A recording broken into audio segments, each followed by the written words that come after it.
Hello guys and welcome back to the channel. इस video को start करने से पहले एक इंपॉर्टेंट रिक्वेस्ट, अगर तुम इस चैनल पर नए हो तो चैनल को सब्सक्राइब कर लो, बिकॉज ऐसी स्ट्रैटेजी वीडियोस तुम्हें थ्रू आउट द एग्जाम्स इस चैनल पर मिलती रहेंगी। तो अगर तुम चैनल पर नए हो तो सब्सक्राइब कर लो ताकि तुम किसी भी वीडियो को मिस ना करो। अब वीडियो को स्टार्ट करते हैं।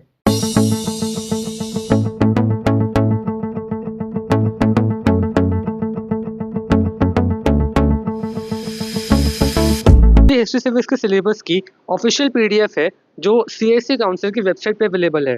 इस पीडीएफ का डाउनलोड लिंक तुम्हें इस वीडियो के डिस्क्रिप्शन और पिन कमेंट में मिल जाएगा। तो अगर अभी तक तुम्हें सिलेबस में कोई भी डाउट था तो एक बार इस पीडीएफ को जाके देख लो ताकि सिलेबस से रिलेटेड कोई भी डाउट तुम्हारा क्लियर हो जाए। बिकॉज ये ऑफिशियल सिलेबस है, तुम्हें बोर्ड्स के लिए इसी सिलेबस को फॉलो करना है। तो इस पीडीएफ का लिंक तुम्हें इस वीडियो के डिस्क्रिप्शन और पिन कमेंट में मिल जाएगा। अब आगे बढ़ते हैं, करेंगे हिस्ट्री के पेपर पैटर्न के बारे में ताकि आपको इसमें भी कोई कंफ्यूजन ना हो। तो हिस्ट्री का एग्ज़ाम आपका होगा 80 मार्क्स का एंड इस एग्ज़ाम में दो पार्ट्स होंगे। पार्ट 1 होगा 30 मार्क्स का और पार्ट 2 होगा 50 मार्क्स का।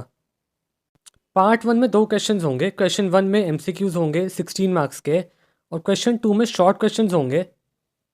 7 शॉर्ट क्वेश्चन होंगे और एक शॉर्ट क्वेश्चन 2 मार्क्स का होगा, तो टोटल हो गए 14 मार्क्स। देन पार्ट 2 में दो सेक्शंस होंगे, सेक्शन ए और section B. Section A civics का होगा फॉर 20 मार्क्स। सिविक्स से आपको 3 क्वेश्चन आएंगे और आपको 3 में से कोई 2 क्वेश्चन करने हैं और एक क्वेश्चन 10 मार्क्स का होगा, तो टोटल हो गए 20 मार्क्स। एंड ये तीनों क्वेश्चन का एक पैटर्न है। इसमें से जो एक क्वेश्चन होगा वो होगा लेजिस्लेचर से, सेकंड क्वेश्चन होगा एग्जीक्यूटिव से और थर्ड क्वेश्चन होगा जुडिशरी से। देन सेक्शन बी होगा हिस्ट्री का। इसमें आपको 5 क्वेश्चन मिलेंगे और 5 में से आपको कोई 3 करने होंगे। अगेन सेक्शन बी में भी सारे क्वेश्चन 10 मार्क्स के होंगे और क्योंकि आपको 5 क्वेश्चन करने हैं तो टोटल आपको 5 में से 3 करने हैं, तो टोटल हो गए 30 मार्क्स। हिस्ट्री के क्वेश्चंस का भी एक पैटर्न है। जो फर्स्ट 3 क्वेश्चंस हैं वो आप देख सकते हो आएंगे आपकी इंडियन हिस्ट्री से और लास्ट 2 क्वेश्चंस आएंगे वर्ल्ड हिस्ट्री में से, और इन पाँचों में से आपको कोई 3 करने हैं फॉर 30 मार्क्स। तो आई होप अब आपको अपने पेपर पैटर्न में कोई भी कन्फ्यूज़न नहीं होगा। तो ये है हिस्ट्री की approximate chapter wise marks weightage जो हमने इस ईयर के स्पेसिमेन को एनालाइज करके बनाई है। अब फर्स्ट ऑफ ऑल एक इम्पॉर्टेंट क्लैरिफिकेशन, ये मार्क्स वेटेज अप्रॉक्सीमेट है, एब्सोल्यूट नहीं है। यानी कि लेट्स से फॉर एग्जांपल अगर किसी चैप्टर की मार्क्स वेटेज है 10 मार्क्स, तो इसका मतलब ये नहीं है कि एक्चुअल बोर्ड एग्जाम्स में उसमें से एग्जैक्ट 10 मार्क्स का क्वेश्चन आएगा, लेकिन उसमें से अप्रॉक्सीमेटली 10 मार्क्स का क्वेश्चन आएगा। यानी एग्जैक्ट फिगर 8 मार्क्स भी हो सकती है, 12 मार्क्स भी हो सकती है। तो ये मार्क्स वेटेज ओवरऑल एक approximate chapter wise marks weightage है, एब्सोल्यूट नहीं है। जनरली ये है कि स्पेसिमेन में जिस चैप्टर में जितने मार्क्स के क्वेश्चन आए हैं, एक्चुअल बोर्ड एग्जाम्स में भी फिगर अप्रॉक्सीमेटली सिमिलर रहती है, लेकिन एग्जैक्ट नहीं रहती। तो इस मार्क्स वेटेज से तुम ये हेल्प ले सकते हो कि तुम्हें किन चैप्टर्स पे ज़्यादा ध्यान देना चाहिए, लेकिन इसका मतलब ये नहीं है कि तुम बाकी चैप्टर्स को छोड़ जाओ, बिकॉज अगर तुम किसी भी चैप्टर को छोड़ोगे तुम्हारे मार्क्स डेफिनेटली कटेंगे। तो ये अभी तुम स्क्रीन पे देख सकते हो हिस्ट्री के पहले 2 यूनिट्स के चैप्टर की मार्क्स वेटेज। तुम देख सकते हो यूनिट 1 की मार्क्स वेटेज है 30 मार्क्स और यूनिट 2 की है 13 मार्क्स, और चैप्टर्स की मार्क्स वेटेज ये गिवन है। और ये है हिस्ट्री के यूनिट 3 की मार्क्स वेटेज, यानी कि वर्ल्ड हिस्ट्री की, एंड इस यूनिट की वेटेज है 27 मार्क्स और बाकी चैप्टर्स की वेटेज तुम ये देख सकते हो। तो अगर हम हिस्ट्री की बात करें तो यहाँ पे पूरे हिस्ट्री के सिलेबस में सबसे ज़्यादा वेटेज चैप्टर 1 की है, first war of independence, 13 marks. इस एक इंडिविजुअल चैप्टर की सबसे हाईएस्ट वेटेज है, और तुम देख सकते हो कि यूनिट 1 की वेटेज भी सबसे ज़्यादा है यूनिट्स में, 30 मार्क्स। तो ओवरऑल तुम्हें यूनिट 1 में ज़्यादा ध्यान देना चाहिए, स्पेशली चैप्टर 1 पे, लेकिन तुम्हें बाकी सब भी पढ़ना है, बस यूनिट 1 पे स्पेशली चैप्टर 1 पे ज़्यादा ध्यान देना हिस्ट्री में। अब ये तुम देख सकते हो सिविक्स की chapter wise marks weightage. Civics में वेरी क्लियरली यूनिट 1 की वेटेज, यूनिट 1 में एक ही चैप्टर है तो उसकी इंडिविजुअल वेटेज सबसे ज़्यादा है सिविक्स के सिलेबस में, 15 मार्क्स। यूनियन पार्लियामेंट, तो सिविक्स में तुम्हें तीनों यूनिट्स पढ़नी है, लेकिन सबसे ज़्यादा ध्यान यूनिट 1 पे देना यूनियन पार्लियामेंट में, बिकॉज उसकी वेटेज लाइकली सबसे ज़्यादा होगी एक्चुअल बोर्ड एग्जाम में भी। तो ओवरऑल ये थी हिस्ट्री सिविक्स की approximate chapter wise marks weightage इस ईयर के लिए। अगेन तुम्हें इससे हेल्प लेनी है इसे ऐसे एब्सोल्यूट वेटेज ट्रीट नहीं करना कि तुम बाकी चैप्टर्स को छोड़ जाओ, बस जिन चैप्टर्स की वेटेज ज़्यादा है उन्हें ज़्यादा अच्छे से पढ़ना। होप इससे तुम्हें हेल्प मिलेगी। अब बढ़ते हैं अपनी नेक्स्ट चीज़ पे। तो हिस्ट्री का एग्ज़ाम आपका होगा 2 घंटे का एज़ यूजुअल। यहाँ पे बेस्ट स्ट्रैटेजी क्या होगी कि आप पार्ट 1 में, यानी जो ऑब्जेक्टिव पार्ट है उसमें खाली 25 मिनट स्पेंड करो। एमसीक्यूज़ में ट्राई करना कि आप मैक्सिमम सिर्फ 10 मिनट दो और शॉर्ट क्वेश्चंस में मैक्सिमम 15 मिनट।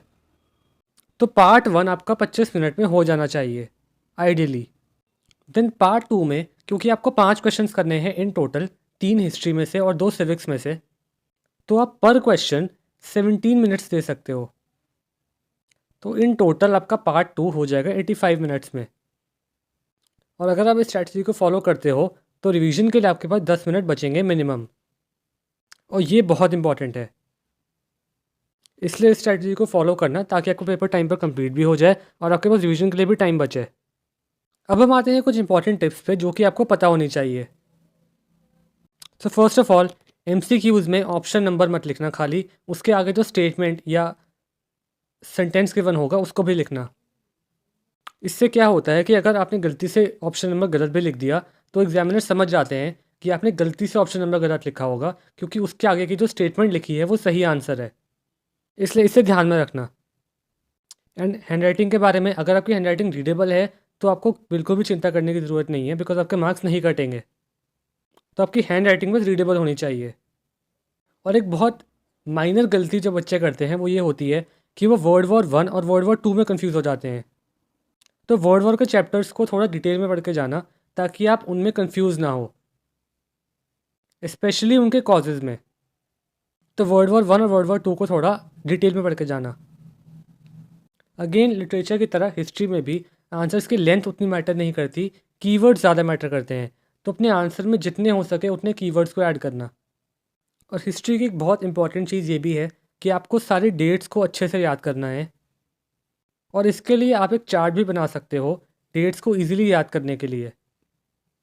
ऑल्दो पेपर का पैटर्न थोड़ा सा चेंज हो चुका है और इस साल आपसे रिकॉल के क्वेश्चंस थोड़े कम पूछे जाएंगे और एप्लीकेशन बेस्ड क्वेश्चंस ज़्यादा आएंगे, तो इसकी इंपॉर्टेंस थोड़ी सी कम हो चुकी है। लेकिन फिर भी आपको सारी डेट्स अच्छे से याद होनी चाहिए ताकि आप कोई माइनर मिस्टेक भी ना करो। तो इन सारी टिप्स को ध्यान में रखना, ये सब बहुत इंपॉर्टेंट है। वीडियो एंड करने से पहले एक इंपॉर्टेंट इन्फॉर्मेशन, हमने हिस्ट्री सिविक्स के पूरे सिलेबस को एक सिंप्लीफाइड फॉर्मेट में प्रिपेयर किया है जो एक ई बुक और प्रिंटेड बुक के फॉर्म में अवेलेबल है। इस सिंप्लीफाइड वर्जन में हिस्ट्री सिविक्स का पूरा सिलेबस एक बहुत ही इजी टू अंडरस्टैंड लैंग्वेज में कवर्ड है, जिसे तुम इजीली समझ सकते हो, याद कर सकते हो, एंड स्पेशली लास्ट के दिनों में अगर तुम लेते हो तो हिस्ट्री सिविक्स में तुम डेफिनेटली मैक्सिमम मार्क्स स्कोर कर पाओगे। अगर तुम्हें इस बुक के बारे में और डिटेल में जानना है तो हमने इस बुक के लिए एक डिटेल वीडियो बनाई थी जिसका लिंक तुम्हें इस वीडियो के डिस्क्रिप्शन और पिन कमेंट में मिल जाएगा। एंड इस बुक के दोनों वर्जन्स, ई बुक और प्रिंटेड वर्जन, हमारे बुक्स पे अवेलेबल हैं, जिसका लिंक भी तुम्हें इस वीडियो के डिस्क्रिप्शन और पिन कमेंट में मिल जाएगा। ऑल्दो बिकॉज ऑफ दिन कम बचे हैं तो मैं ये रिकमेंड करूंगा कि तुम प्रिंटेड बुक ऑर्डर मत करना, ई बुक चेकआउट करना, बिकॉज ई बुक को तुम इंस्टेंटली एक्सेस कर सकते हो। So that's it for this video.